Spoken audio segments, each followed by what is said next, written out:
Back to the book. An army too numerous. So now he's talking about the size of the army. An army too numerous is subject to many dangers and inconveniences. Its bulk makes it slow and unwieldy in its motions, and it is obliged to march in columns of great length. It is exposed to the risk of being continually harassed and insulted by inconsiderable parties of the enemy. The encumbrance of the baggage is often an occasion of its being surprised in its passage throughout difficult places or over rivers. The difficulty of providing forage for such numbers of horses and other beasts of burden is very great.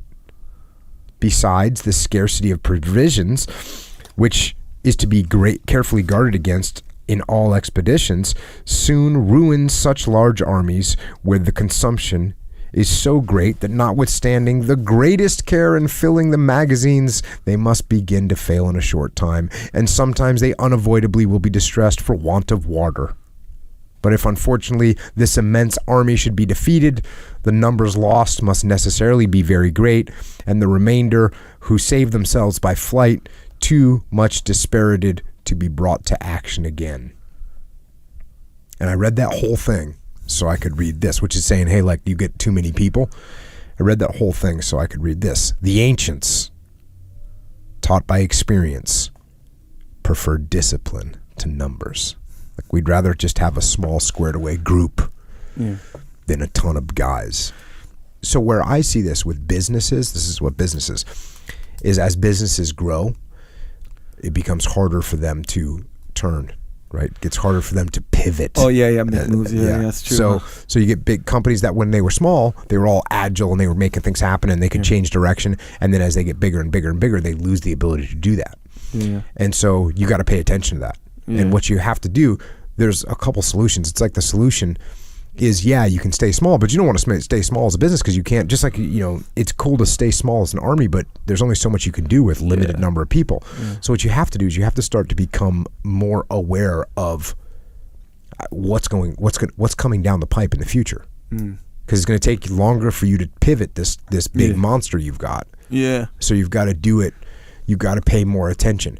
So when you grow in size, this is classic. When you grow in size, a business, if the leaders of the business continue to focus down and in to the company, they won't see what's coming over the horizon, and that's when they'll get caught off guard, and now they don't have time to pivot because they're a lot bigger. But they used to get away with it because they were a little small company. They could come into work on Monday and they could talk to everyone in one sitting and everyone gets on board and we move forward.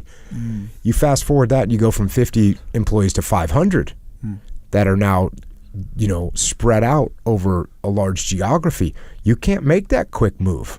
And so what you have to do as a leader is, as you grow, you need to adjust your frame of vision from looking down inside your company to looking up and into the future.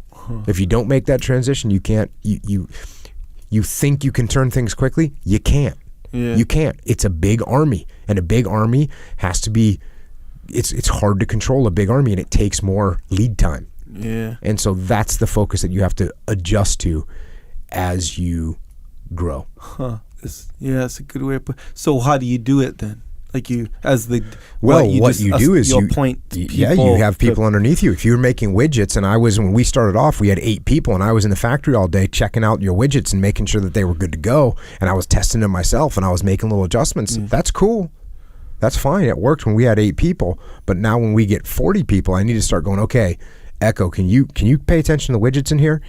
And then when I get to 300 people, I need to have 4 or 5 Echoes that are down there that are watching this stuff. So that's what you got to do. You got to adjust your field of vision. You got to adjust your focus, or else you.